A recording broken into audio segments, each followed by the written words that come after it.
Hello दोस्तों, स्वागत है आप सभी का आपके अपने यूट्यूब चैनल ट्रिक विद एके पर। आज की हम इस वीडियो में ग्रुप डी के लिए जो आपके एग्जाम्स हो रहे हैं उन एग्जाम्स के लिए 10 ऐसे मोस्ट इम्पॉर्टेंट क्वेश्चन को आपको कराएंगे जो आपके हर एक शिफ्ट में पूछे गए हैं। तो आज की यह वीडियो आप सभी के लिए बहुत ही इम्पोर्टेंट होगी, तो वीडियो को एंड तक जरूर देखिएगा और यदि आप चैनल पर नए हो तो चैनल को सब्सक्राइब जरूर करिएगा।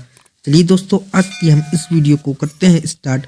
आज का हमारा पहला क्वेश्चन है कि एक आयत ए बी सी डी के अंदर कोई बिंदु P है। यदि पी ए बराबर 87 सेंटीमीटर है और पी बी बराबर 12 सेंटीमीटर है और पी सी बराबर 96 सेंटीमीटर है, तो पी डी की लंबाई हमें ज्ञात करनी है कि पी डी की लंबाई क्या होगी। तो जब भी आपको आयत दिया गया हो, मान लेते हैं यहाँ पर एक आयत है ए बी सी और डी। अब इनके जो समद्विभाजक हैं, कोणों के समद्विभाजक हैं, वो यहाँ पर एक्स पी बिंदु पर मिलते हैं। तो मान लेते हैं जो ए पी की लंबाई है वो यहाँ पर है एक्स और पी सी की लंबाई वाई, और ये है आपका ए और ये है आपका बी। तो यहाँ पर एक प्रमेय होती है, वो होती है एक्स का स्क्वायर प्लस में वाई का स्क्वायर, ये बराबर होता है आपका ए का स्क्वायर प्लस में बी के स्क्वायर के बराबर होता है। तो इसी प्रमेय से हम इस क्वेश्चन को सॉल्व करेंगे और यह क्वेश्चन आपका हर दूसरी से तीसरी शिफ्ट में पूछा गया है। तो यहाँ पर x का जो मान है यानी कि AP, तो AP का मान है यहाँ पर 87, तो 87 का यहाँ पर लिख देंगे हम स्क्वायर और प्लस में y का स्क्वायर यानी कि PC का स्क्वायर। तो PC का स्क्वायर यहाँ पर 96, तो 96 का स्क्वायर बराबर में a का स्क्वायर। तो a का स्क्वायर यहाँ पर हो जाएगा PD का स्क्वायर। तो PD का स्क्वायर हमें इस क्वेश्चन में ज्ञात करना है और यहाँ पर आपका जो PB है उसका स्क्वायर यहाँ पर हो जाएगा आपका 12 का स्क्वायर। अब यहाँ से हम यूनिट डिजिट से इस क्वेश्चन को सॉल्व करेंगे। तो 7 का स्क्वायर आपका होता है 49, तो आएगा यूनिट डिजिट 9 प्लस में 6 का स्क्वायर होता है आपका 36, तो यूनिट डिजिट आपका 6, और ये 12 का जो स्क्वायर होता है वो होता है 144, जिसमें यूनिट डिजिट आपका आ जाएगा 4। अब हमें 9 और 6 को ऐड करना है तो आ जाएगा 15, और 15 में से 4 को माइनस कर देंगे तो यहाँ पर आ जाएगा 11, यानी कि यूनिट डिजिट जो आएगा वो आ जाएगा 1।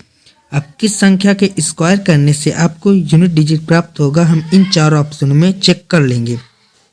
तो ऑप्शन नंबर 1 है 122, तो यहाँ पर 2 का स्क्वायर आपका 4 प्राप्त होगा, और यहाँ पर है 7, तो 7 7 49 प्राप्त होगा। यहाँ पर आ जाएगा आपका 9 और 100 है यहाँ पर 13, तो 113 को 3 त्रिका 9 प्राप्त होगा, और 129 में है 9, तो 9 9 81, यानी कि एक हमें यूनिट डिजिट 129 के स्क्वायर में प्राप्त होगा। तो इस क्वेश्चन का हमारा राइट आंसर होगा 129, ऑप्शन नंबर डी।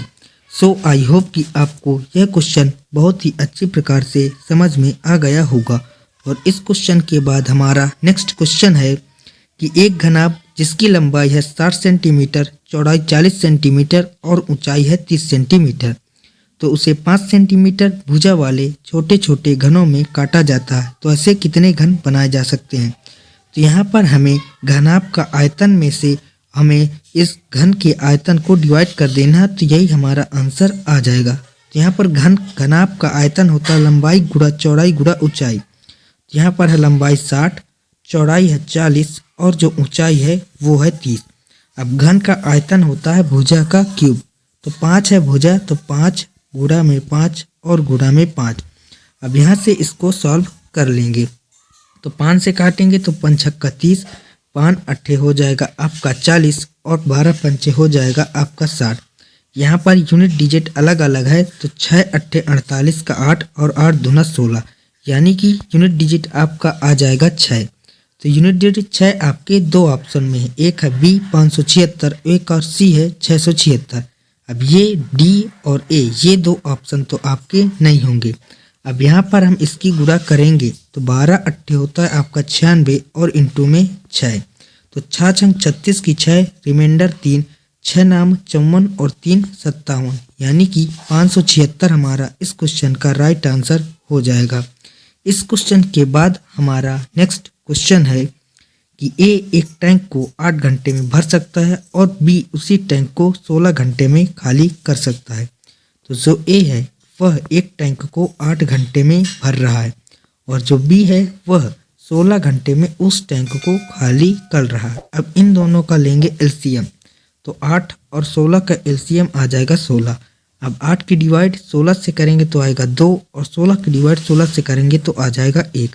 अब इन दोनों को जोड़ेंगे तो 2 में से 1 जाएगा तो आ जाएगा 1, यानी कि जो टोटल इफिशियंसी है वो यहाँ पर है 1। अब हमें क्वेश्चन में ज्ञात करना है कि यदि दोनों पाइप मिलकर टैंक का 1/4 हिस्सा कितने घंटे में भरेंगे, तो दोनों मिलकर एक काम कर रहे हैं। तो 16 यहाँ पर है आपका टोटल वर्क, तो 16 का हम निकालेंगे 1/4। अब उसकी डिवाइड कर देंगे 1 से, तो 4 चौके हो जाएगा आपका 16, यानी कि दोनों पाइप मिलकर उस कार्य का 1/4 भाग 4 घंटे में कंप्लीट कर लेंगे। तो इस क्वेश्चन का हमारा राइट आंसर हो जाएगा 4 घंटे, ऑप्शन नंबर सी। और इस क्वेश्चन के बाद नेक्स्ट क्वेश्चन है कि 1/20 10/50 का कितना प्रतिशत है। तो यहाँ पर हमें ज्ञात करना है कि जो आपका 1 में है 20, वो आपका 10/50 का कितना प्रतिशत है। तो यहाँ से 1 0 से 1 0 कैंसिल और 5 चौके हो जाएगा आपका 20, तो 1 की गुणा उस तरफ हो जाएगी और 4 की गुणा इस तरफ। हमें ज्ञात करना कि जो ये 1 है वह 4 का कितना परसेंट है, तो 1 4 का कितना परसेंट है, यहाँ पर कर देंगे 100 का गुणा। अब इसको काट लेंगे तो 4 दूना 8 और 4 पंचे 20, यानी कि जो 1 है वह 4 का 25% है। तो इस क्वेश्चन का हमारा राइट आंसर होगा 25%, ऑप्शन नंबर बी। और इस क्वेश्चन के बाद हमारा नेक्स्ट क्वेश्चन है, यदि किसी संख्या के 20% को 96 में जोड़ने पर वही संख्या प्राप्त होती है, तो उस संख्या का 80% कितना होगा। तो मान लेते हैं जो पहली संख्या है वो यहाँ पर है आपकी 100%, तो 100% का 20% को जोड़ने पर, तो उस संख्या का यदि हम वहाँ पर 20% जोड़ते हैं, 20% में 96 को ऐड कर देते तो वही संख्या प्राप्त हो जाती है। तो वो संख्या हमारी थी पहले 100%, तो 100 में से 20 जाएगा तो यहाँ पर आ जाएगा आपका 80%, और 80% की वैल्यू है यहाँ पर 96, और इस क्वेश्चन में हमें 80% की वैल्यू ही फाइंड आउट करनी थी। तो इस क्वेश्चन का हमारा राइट आंसर हो जाएगा 96, ऑप्शन नंबर बी। और इस क्वेश्चन के बाद हमारा नेक्स्ट क्वेश्चन है 9 और 48 का तीसरा समानुपाती ज्ञात कीजिए, और यह भी आपका हर शिफ्ट में पूछा गया क्वेश्चन है। यदि आप लोगों को वीडियो अच्छी लग रही हो तो वीडियो को लाइक और अपने दोस्तों के साथ इस वीडियो को शेयर जरूर करें। तो जब भी आपको तृतीय अनुपाती निकालना होता है तो उसके लिए फार्मूला होता है आपका कुछ इस प्रकार से। फार्मूला होता है b² जहाँ पर b का मान है 48, तो 48 इंटू में कर देंगे 48 और अपान में a कर देंगे, तो a का मान है 9। अब यहाँ से इसको सॉल्व कर लेंगे, तो 9 से 3 से काटेंगे तो 3 त्रिक का 9, 3 एक 3 और 3 छंग 18, इसको 3 से काटेंगे तो 16 आ जाएगा। अब 16 के गिरा 16 में करेंगे तो आपका आ जाएगा 216। तो इस क्वेश्चन का हमारा राइट आंसर हो जाएगा हमारा 216, ऑप्शन नंबर बी। और इसके बाद हमारा नेक्स्ट क्वेश्चन है कि एक वॉशिंग मशीन की कीमत एक टीवी की कीमत से 75% कम है। बाद में वॉशिंग मशीन की कीमत 40% बढ़ जाती है और टीवी की कीमत 20% कम हो जाती है। तो 7 वॉशिंग मशीन और 2 टीवी की कुल कीमत में कुल प्रतिशत बदलाव ज्ञात करना है। तो यहाँ पर एक है आपकी वॉशिंग मशीन और एक है टीवी। अब यहाँ पर जो वॉशिंग मशीन है वो टीवी का है 75% कम। तो 75% की सबसे पहले हम फ्रैक्शनल वैल्यू को यहाँ पर फाइंड आउट करेंगे। तो 25 से काटेंगे तो 25 तियां हो जाएगा 75 और 25 चौके हो जाएगा 100, यानी कि यदि टीवी की कीमत 4 है तो उससे जो वॉशिंग मशीन की कीमत है वो 3 कम, यानी कि 1 है। अब यहाँ पर 7 वॉशिंग मशीन है तो इसमें कर लेंगे 7 का गुणा, और टीवी की जो है वो है 2, तो इसमें भी कर लेंगे 2 का गुणा। तो यहाँ पर टोटल जो आ जाएगा वो आ जाएगा 7:8। तो यहाँ पर आपका आ चुका है 7:8। अब यहाँ पर जो वॉशिंग मशीन है उसकी कीमत में 40% की बढ़ोतरी हुई है और जो टीवी है उसमें 20% की कमी हुई है। अब यहाँ पर टोटल देखें तो 8 और 7 15 होगा और यहाँ पर हमें टोटल बदलाव ज्ञात करना है। यहाँ पर हम 7 की गुणा 4 से करेंगे तो 7 चौक 28 यानी कि आ जाएगा 280 और माइनस में यहाँ पर आपका आ जाएगा 8 गुणा 20 8 दूनी 16 यानी कि 160 और बराबर में आपका 15x। अब 280 में 160 को माइनस करेंगे तो 8 में से 6 जाएगा तो यहाँ पर आपका आ जाएगा 2 में 1 जाएगा तो 1, तो 120 का मान यहाँ पर आ जाएगा 15x, तो x का मान आ जाएगा 8 यानी कि 8% की टोटल बढ़ोतरी हुई है। तो इस क्वेश्चन का हमारा राइट आंसर हो जाएगा 8%। और इस क्वेश्चन के बाद हमारा नेक्स्ट क्वेश्चन है कि एक क्लास में है 38 छात्र और उनमें से 14 छात्रों का औसत अंक है 24। तो वहाँ पर जो 14 छात्र हैं उनका जो औसत अंक है वो है 24 और बाकी छात्रों का औसत अंक है 32। तो बाकी बचे हुए छात्र हैं 24, तो उनका जो औसत अंक है वो है 32। हमें ज्ञात करना है कि पूरी क्लास का औसत अंक क्या होगा।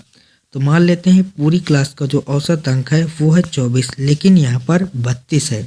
तो 32 24 से यहाँ पर आपका 8 4 12 यानी कि 8 ज़्यादा है। अब 8 की गुणा कर देंगे 24 से तो 8 चौके हो जाएगा 32, रिमाइंडर 3, 8 दूनी 16 और 3 19, 192 अपान में कर देंगे 38 छात्र हैं तो 38 का कर देंगे यहाँ पर डिवाइड। अब यहाँ से इसको सॉल्व करेंगे तो 2 से काटेंगे तो 19 दूना 38 होता है और यहाँ पर इसको 2 से काटेंगे तो 2 नाम 18 और 2 छंग 12। अब 19 पना 95 यानी कि 5 पॉइंट कुछ आएगा यानी कि 5 पॉइंट समथिंग। तो 24 में से हम 5 पॉइंट समथिंग को जोड़ देंगे तो आपका आ जाएगा 29 पॉइंट समथिंग। तो इस क्वेश्चन का हमारा राइट आंसर हो जाएगा 29 पॉइंट समथिंग। और इस क्वेश्चन के बाद हमारा नेक्स्ट क्वेश्चन है 450 मीटर और 350 मीटर लंबी 2 ट्रेनें क्रमशः 30 किलोमीटर पर आवर और 110 किलोमीटर पर आवर की गति से एक दिशा में चल रही हैं। तो जब भी 2 ट्रेनें या फिर 2 कारें एक ही दिशा में चलती हैं तो उनकी जो सापेक्ष चाल होती है उन दोनों को हम कर देते हैं माइनस। अब पीछे से आ रही तेज ट्रेन को दूसरी ट्रेन को पूरी तरह से पार करने में लगा समय हमें ज्ञात करना है। तो यहाँ पर सबसे पहले इनकी डिस्टेंस को जोड़ लेंगे तो 450 और 350 आपका आ जाएगा 800 और 800 में इनकी सापेक्ष चाल से कर देंगे डिवाइड। 110 में से 30 जाएगा तो आपका आ जाएगा 80। अब ये है आपका किलोमीटर पर आवर में, तो इसको मीटर पर सेकंड में बनाने के लिए हम 5/18 की कर देंगे गुणा। अब इसको सॉल्व करेंगे तो ये जाएगा आपका 10 बार और 5 दूना हो जाएगा आपका 10 और 18 दूना हो जाएगा 36। इस क्वेश्चन का राइट आंसर हमारा होगा 36 सेकेंड, ऑप्शन नंबर सी। इसके बाद नेक्स्ट और लास्ट क्वेश्चन, जिस क्वेश्चन का आंसर आप लोगों को बताना है हमें कमेंट बॉक्स में। सो आज की यह वीडियो आप लोगों को कैसी लगी, ये हमें कमेंट बॉक्स में ज़रूर बताइएगा। वीडियो अच्छी लगी हो तो वीडियो को लाइक करिएगा और यदि आप चैनल पर नए हो तो चैनल को सब्सक्राइब करिएगा। मिलते हैं नेक्स्ट वीडियो में, तब तक के लिए जय हिंद, वंदे मातरम।